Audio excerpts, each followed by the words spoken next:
नमस्कार। आज के कार्यक्रम में आप सभी दर्शकों का स्वागत है।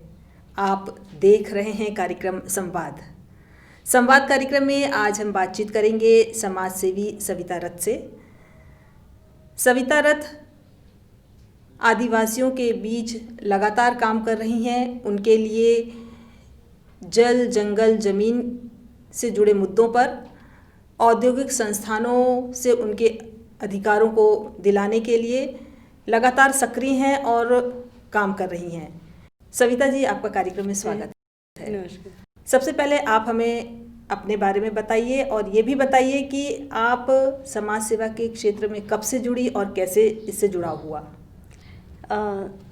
देखिए, मेरा नाम सविता है और मैं यहाँ के रायगढ़ ज़िले की ही रहने वाली हूँ। एक छोटे से गांव बरलिया से आती हूँ और जो आदिवासी क्षेत्र और जंगल क्षेत्र में आता है। और ये जो काम है, दरअसल हम लोग जन साक्षरता अभियान के समय जब स्कूलों से ही शामिल हम लोग हो गए थे, लेकिन 1993 में। लेकिन हम लोग अपना अपना फिर पढ़ाई और अलग अलग प्रशिक्षणों पे हम चले गए और इसकी दोबारा जो लौट के आया तो मैं दरअसल 1998 में लौट के आई और अपनी पढ़ाई चीज़ें ख़त्म करके, और इसके बाद फिर सतत मैं लगातार इसमें जुड़ के काम कर। आप 1998 से लगातार समाज सेवा के क्षेत्र से जुड़ी रहीं, जबकि इसके पहले आप सरकारी नौकरी भी कर रही थी, बच्चों को पढ़ा रही थी। तो क्या कारण था कि आपने उस नौकरी से इस्तीफा दिया और पूरी तरह समाज सेवा से जुड़ गई, जबकि आपको वहाँ काम की सुरक्षा ज़्यादा थी? और नौकरी छोड़ने पर आपके घर वालों की क्या प्रतिक्रिया हुई? देखिए, काम और नौकरी में बहुत अंतर होता है और दो तीन चीज़ें जो रहा है कि मेरा शुरुआत अभियान से रहा है और मैं किसी एक जगह एक बंधन में रह के काम करना मेरे लिए बेहद उबाऊ था। और दूसरा एक चीज़, मैंने जब बच्चों से, चूँकि मैं प्राइमरी स्कूल में थी तो वहाँ छोटे छोटे शिशुओं से मिलना था, तो वहाँ उस वक्त मध्याह्न भोजन चालू उस तरीके से नहीं हो पाया था। शुरुआती दौर थोड़ा चल रहा था, सोच रहे थे लोग, सरकार सोच रही थी मध्याह्न भोजन, तो भूख से 3 किलोमीटर 4 किलोमीटर से बच्चे पैदल आते थे और उनको थोड़ा दबाव रहता था कि वो पहाड़ा पढ़ें, ये करें। उनके पारिवारिक जो हालात थे उससे किसी को लेना देना नहीं था। तो मेरे भी दिमाग में पहले आता था कि शिक्षा ही दुनिया का अंतिम वो है। लेकिन मुझे जब मैं प्राइमरी स्कूल में आई तो मुझे महसूस हुआ कि नहीं, भूख सबसे बड़ा है, भूख प्राथमिकता है। भूख, अगर पेट अगर भरा है, उसके बाद द्वितीय पायदान पे हम शिक्षा को लेके आएँ।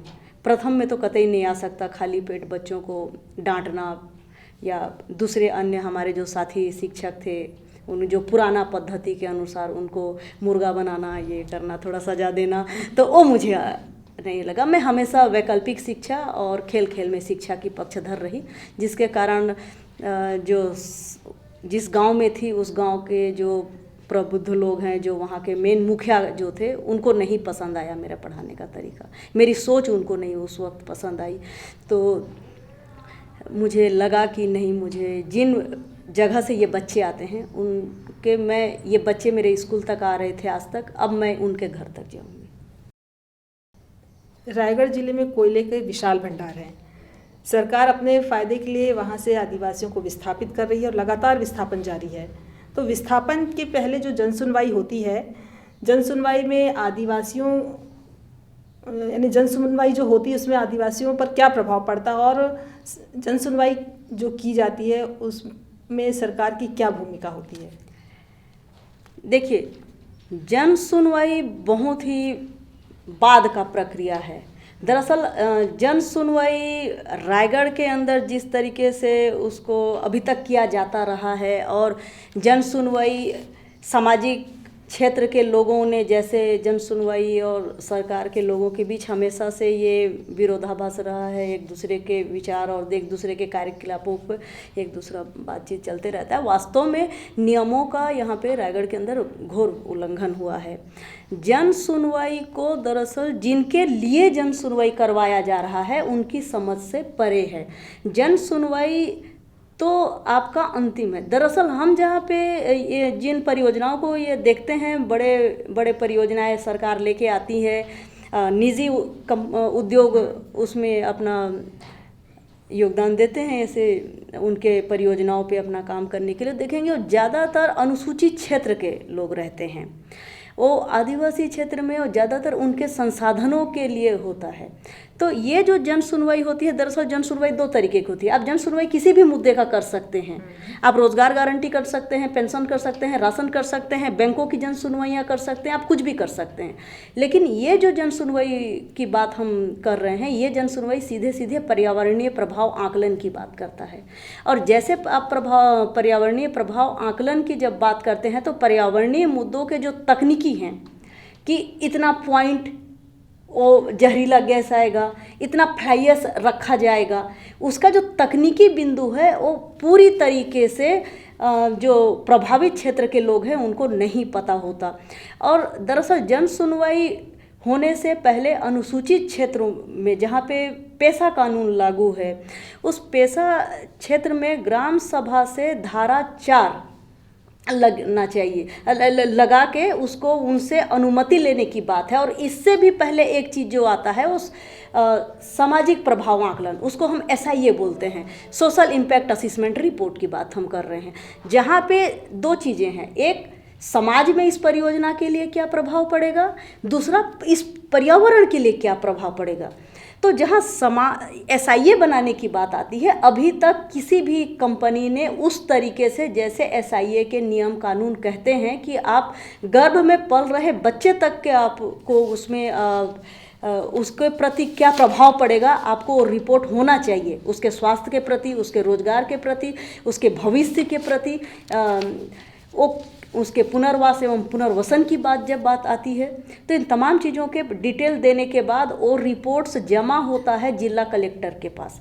जिला कलेक्टर साहब जो भी वहाँ पे होंगे वो 3 लोगों की कमेटी बनाएगी, और 3 लोगों को पढ़ने के बाद उस रिपोर्ट को, SIA को, उसके बाद उस SIA की सत्यता को जांच करने के लिए पुनः उसे ग्राम सभा में रखा जाएगा। ग्राम सभा में आपको ग्राम सभा के सदस्यों का 1/3 हिस्सा, जिसमें महिलाएं होंगी, हम उसको इस तरीके से समझें कि अगर किसी गांव की जनसंख्या 900 है, उसमें से 300 लोगों का रहना अनिवार्य है, उसमें भी 100 महिलाएं होनी चाहिए जो स्पष्ट रूप से वहाँ पढ़ा जाए। अब जब उनको वो अनुमति देगा तभी आप EIA की प्रक्रिया पे जाएंगे, और उसी EIA के लिए यहाँ जन सुनवाई प्रशासनिक तौर पे किया जाता है। प्रशासन की नैतिक जिम्मेदारी है कि सुरक्षा को व्यापक पैमाने में करे, प्रचार प्रसार करे, इस परियोजना के तकनीकी बारीकियों को लेके जाए लोगों तक।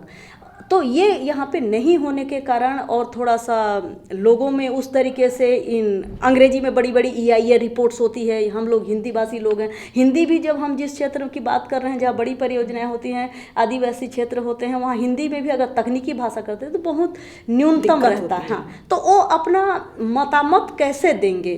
तो इसीलिए ये पूरी तरीके से जो जन सुनवाइयों की प्रक्रिया है, ये काफ़ी पुलिस या ताकत के साथ, इसको दबाव के साथ आप भीड़ लाइए। कई बार ऐसे प्रचार किया जाता है कि कलेक्टर साहब आ रहे हैं, आप अपने ज़मीनी विवाद लेके आइए, राशन पेंशन की कोई समस्या है तो आ जाइए, लोग आ जाते हैं। लेकिन जब पता चलता है कि नहीं, वहाँ पहुँचने के बाद पता चलता है, तो अपना वो क्या राय देंगे।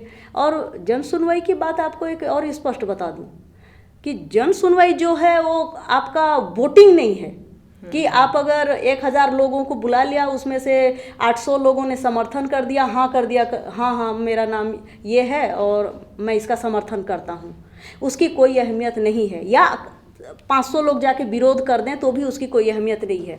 आप क्यों हाँ बोल रहे हैं और आप क्यों नहीं कह रहे हैं, आपको स्पष्ट कारण बताना पड़ेगा। और वो स्पष्ट कारण वही बता सकता है जो EIA को पढ़े, उसको समझे। तो हमारे यहाँ ऐसी कोई पद्धति अभी तक विकसित नहीं हुई है कि EIA जैसे मुद्दों पे वहाँ पढ़ पाए। कुछ चुनिंदा जो इसी विषय पे विशेषज्ञ हैं, उनकी आपत्तियाँ रहती हैं, उन्हीं को लेके फिर वो आपत्तियाँ आगे जाती हैं। जो लोगों को एक प्रशिक्षण की बात आती है, फिर भी बहुत सारा इसमें अंधेरा है, ये विश्वसनीयता का अभाव है इसमें। आपने भी ग्राम सभा की इसमें जिक्र किया और बताया कि गांव के 1/3 लोगों का उपस्थित होना ज़रूरी है, जिसमें 100 उसमें से 1/10 हिस्सा महिलाओं का होना चाहिए। तो ग्राम सभा के सशक्तिकरण के लिए किस तरीके की आप वहाँ काम करती हैं? क्योंकि आप लगातार जनसुनवाई में उपस्थित रहती हैं, ग्रामीणों को समझाती हैं, उनसे बातचीत करती हैं, इसलिए ये प्रश्न आपसे पूछ रही हूँ। देखिए, सीधे तौर पे अगर हम पेशा की बात करते हैं, पंचायत विस्तार की बात होती है, 1996 में ये अधिकार दिया है आदिवासी क्षेत्र में, तो कि वो अपने ग्राम सभा में अपनी बात रखें। और ग्राम सभा ही एक ऐसा बड़ा माध्यम है जो सीधे तौर पे गांव गणराज्य की बात करता है, जो सीधे जनता से जुड़ा है और उन जनता से जुड़ा है जो वहाँ के स्थानीय और प्रभावित होने वाले लोग हैं। तो उनको ये हक देता है पेशा कि आप ग्राम सभा में अपनी बात रखें। इसके बाद आपका जिला स्तर का रहता है, फिर राज्य स्तर का रहता है, फिर केंद्र सरकार की बात आती है। तो जो मूल रूप से जुड़ा हुआ इकाई है वो ग्राम सभा है, उसके बाद त्रिस्तरीय पंचायत है। तो हम देखेंगे कि पेशा और नॉन पेशा एरिया, तो वहाँ पे पेशा पे जो रहेगा, जो अपनी पारंपरिक चीज़ें, अपनी रूढ़ियों को लेके वो सतर्क रहेंगे, वो कहाँ पे देवलास में पूजा करते हैं और कहाँ से अपना वनोपज संग्रहण करते हैं, तो उनके जीवन जीने के तमाम विकल्पों पे वो स्पष्ट अगर वो जानेंगे समझेंगे तो वास्तविक रूप से फिर वो विरोध करना शुरू करते ही हैं।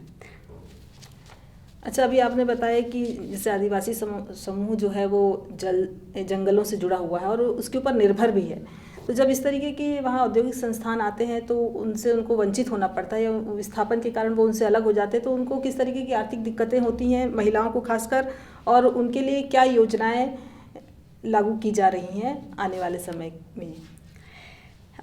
देखिए, कई सारी चीज़ें हैं। मैं यहाँ पे एक तो जितने भी हमारे पास जो खनिज भंडार हैं वो ज़्यादातर हमारे आदिवासी क्षेत्रों में, जंगलों में, पहाड़ों में हैं।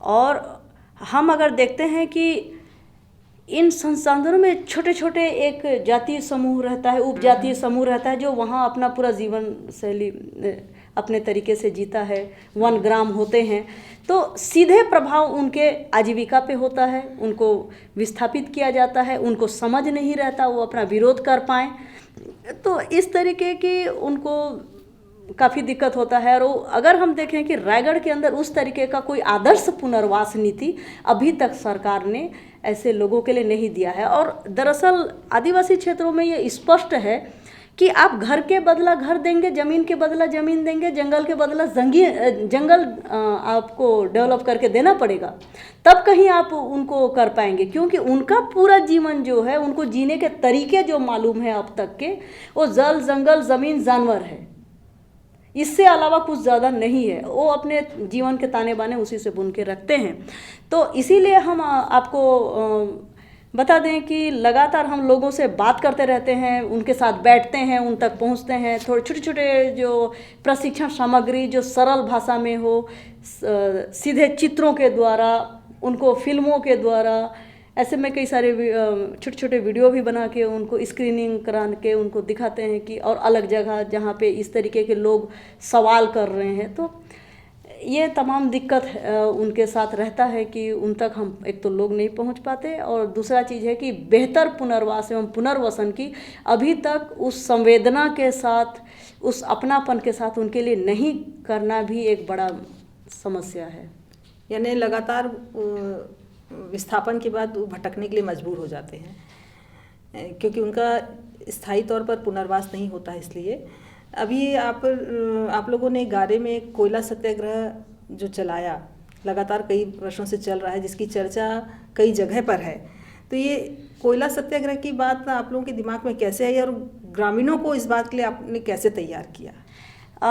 देखिए, कोयला सत्याग्रह से पहले भी तमनार क्षेत्र में और धर्मजयगढ़ क्षेत्र में हमारे बहुत ज़्यादा खनन परियोजनाएं चल रही हैं पहले से, और एक दूसरे से आदिवासी जो परिवार हैं, जो आदिवासी गांव हैं, जो पेशा कानून में आते हैं, एक दूसरे से किसी न किसी प्रकार से जुड़े हैं, रिश्ते नाते वो लोग आना जाना करते हैं। तो जहाँ पे पहले खनन हुआ या जहाँ पे पहले बड़ी परियोजनाएं आई, जहाँ पे बड़े विस्थापन हुए, वहाँ पे हम देखते हैं कि वहाँ के लोग जब मुआवजा मिलने की बात आती है, मुआवजा आदिवासी समुदाय को पैसे का अहमियत नहीं पता, तो वो बहुत ज़्यादा मतलब जल जंगल ज़मीन से रहते हैं, वो पैसे को कोई ठीक ठाक उसको अच्छे से व्यापार में लगा दें, किसी शेयर में लगा दें या कोई अच्छा कर लें, इस तरीके का उनमें अभी भी समझ में कमी है।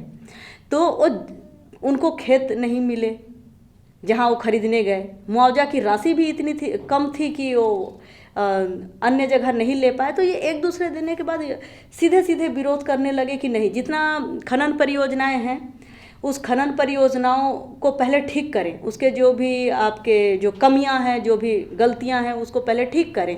आखिर देश के सुप्रीम कोर्ट ने भी माना है कि इस देश में अलग अलग खनन परियोजनाएं जो लगभग 1.5 से 2 लाख के बीच आती हैं, उसमें से केवल 10 लीगल हैं, बाकी सारे अनलीगल हैं। तो इस चीज़ों की जब हमको पता चलती है कि हम तो लीगल तो किसी माइनिंग को नहीं कहना चाहते, जो प्राकृतिक रूप से जो इस है वही है, लेकिन फिर भी अगर इस तरीके के आते हैं कि आप 10% ही केवल उसमें से 1.5 लाख में से 10% ही उनका लीगल है, वैधता है, हिंदी में वैधता है। तो उस वैधता के बाद जो बाकी बचे हैं उस खदानों के जो ज़मीनी विवाद हैं, मुआवजे के विवाद है, जो उसको खनन को करने के बाद पाट कर उसको पुनः कृषि योग्य और जंगल उसको जो विकसित करने की जो दावे किए थे, अभी तक ऐसा देश में कोई उदाहरण नहीं हुआ है, चाहे निजी खनन कंपनियों की बात करें चाहे सरकारी खनन कंपनियों की। तो उस आधार पे एक सवाल ये आता रहा है कि जब उन बिगड़े हुए खनन परियोजनाओं को आप ठीक नहीं कर पा रहे हैं, तो नई परियोजनाओं को पुनः शुरू करके फिर एक उन गलती का दोहराव न करते हुए जो वास्तव में जैसा है उसको किया जा सकता है। लगातार चूँकि ये हमारा जो काम रहा है वो गांधीवादी तरीके से रहा है, कभी भी हिंसा का रास्ता नहीं अपनाया है, और एक असहयोग आंदोलन के रूप में गांधी जी से प्रेरित होकर इससे जुड़े साथी लोग अहिंसक उसको आंदोलन के रूप में तरीके से उसमें कागजी कार्रवाइयों को ज़्यादा महत्व दिया है, ग्राम सभा को महत्व दिया है, पेशा कानून को महत्व देते हुए इसको लगातार सोच रहे थे। और तभी हमारे मन मस्तिष्क में साथियों के बीच में ये बात आई कि गांधी जी ने कोयला सत्याग्रह किया था और नमक कानून अंग्रेज़ों के खिलाफ तोड़ा था, और जहाँ तोड़ा वो समुद्र था, और समुद्र गांधी जी के मालिकाना हक नहीं था। और ये जो ज़मीन है, अगर हम अपनी ज़मीन के अंदर के एक मुट्ठी कोयला लेके इस कोयला कानून को तोड़ें, सरकार को चुनौती दें, तो ये तो हमारा निजी संपत्ति है, हमारा मालिकाना हक है इन जल जंगल ज़मीनों पे। तो कहीं ना कहीं नमक सत्याग्रह से भी ज़्यादा सशक्त हमारा कोयला सत्याग्रह है, क्योंकि इसका मालिकाना हमारे हाथ में है। तो इसको लेते हुए फिर कोयला सत्याग्रह की परिकल्पना किया गया, और लोगों ने अपनी अपनी ज़मीन से खोद के एक मुट्ठी कोयला निकाल के सीधे कहा कि नहीं, हमारे संसाधनों पे हमारा पहला हक होना चाहिए। इस तरीके से ये आंदोलन लगातार चल रहा है।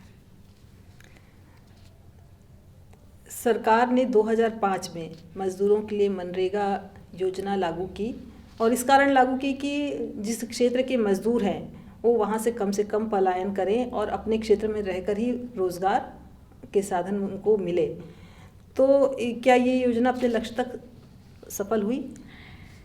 अभी तक तो नहीं हुई।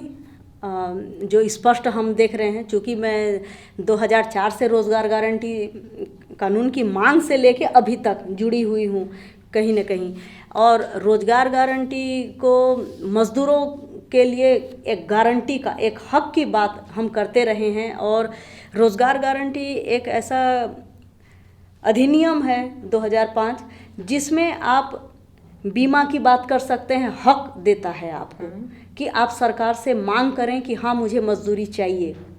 तो इसमें बहुत सारे नियम हैं, महिलाओं को बड़े अधिकार मिले हैं, समान मजदूरी की बात होती रही है। इसके साथ साथ पारदर्शिता, सोशल ऑडिट, ये केवल वित्तीय ऑडिट की बात नहीं कर रहे हैं, सामाजिक ऑडिट, मतलब आपको ग्राम सभा में समाज के अंदर आपको अपने काम को पारदर्शिता की बात करते हैं रखना पड़ेगा।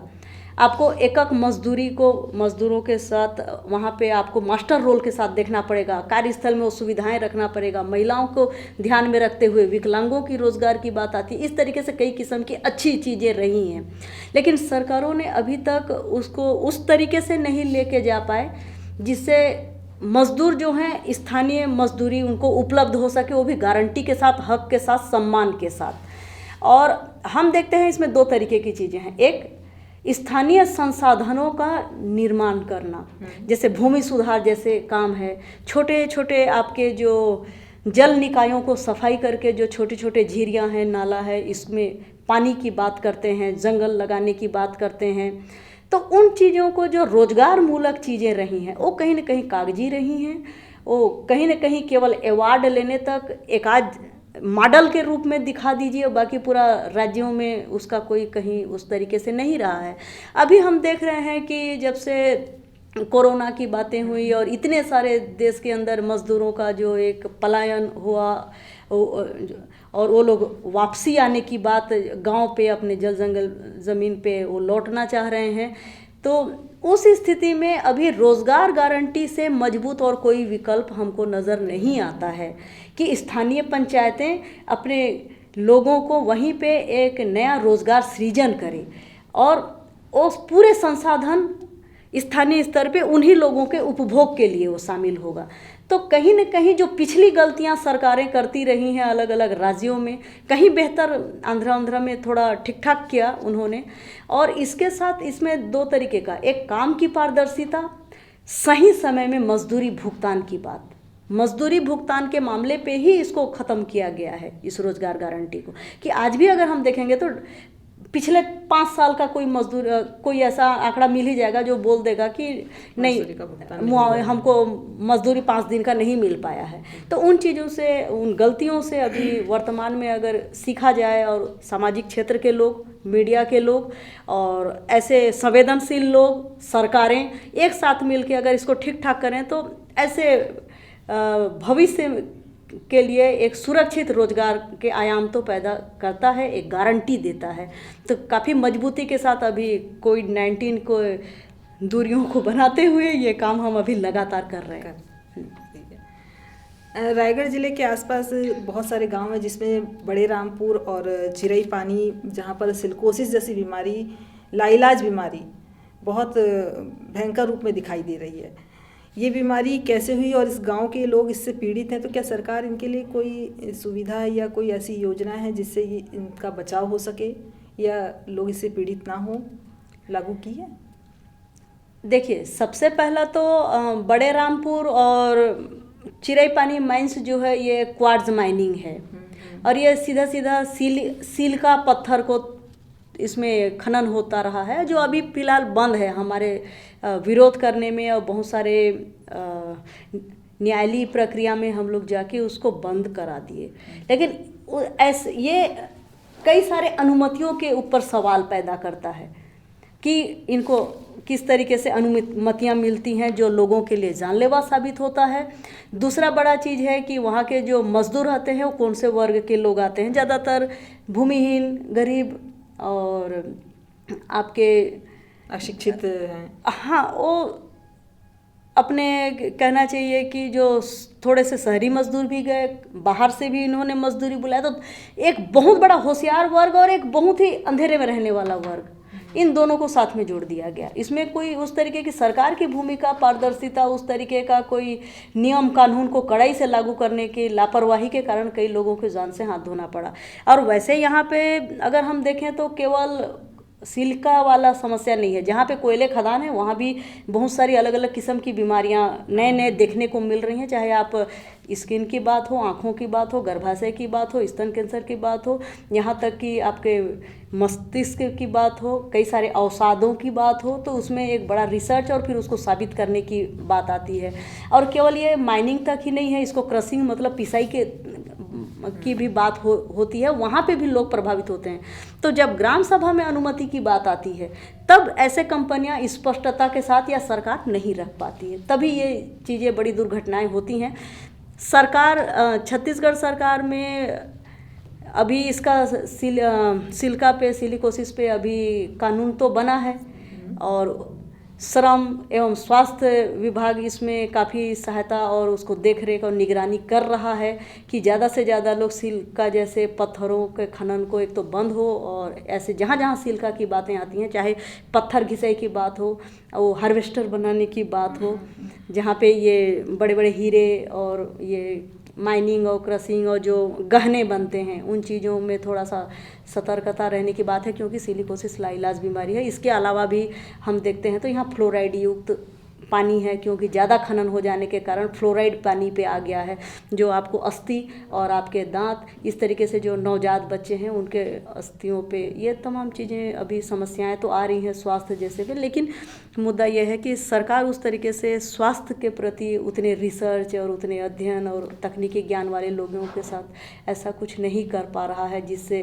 साबित आप कर पाएँ कि हाँ ये बीमारी है। जब तक आप साबित नहीं करेंगे तब तक उनको कोई मुआवजा पुनर्वास नहीं मिल पाता है। और अगर हम देखते हैं कि सरकारें जो है उनके अगर सील लगा हुआ अगर पेपर ना हो तो काफ़ी दिक्कत होता है। सविता जी, आपने हमारे दर्शकों को आज बहुत महत्वपूर्ण जानकारियाँ दी, जो बहुत ज़रूरी थी कि उन तक भी ये बात पहुँचे। आगे कभी मौका मिलेगा तो आपसे फिर बातचीत होगी। आपके स्टूडियो में आने के लिए आपका बहुत बहुत धन्यवाद। शुक्रिया। आपको हमारा ये कार्यक्रम कैसा लगा, कमेंट बॉक्स में लिखकर हमें अवश्य बताएं। आगे आप किन मुद्दों पर कार्यक्रम देखना चाहते हैं, इसके लिए भी हमें आप सूचित करें, ताकि हम उन विषयों पर आपको कार्यक्रम दिखा सकें। इस वीडियो को अधिक से अधिक लोगों तक शेयर कीजिए, हमारे चैनल को सब्सक्राइब कीजिए। कार्यक्रम देखने के लिए आप सभी का धन्यवाद। नमस्कार।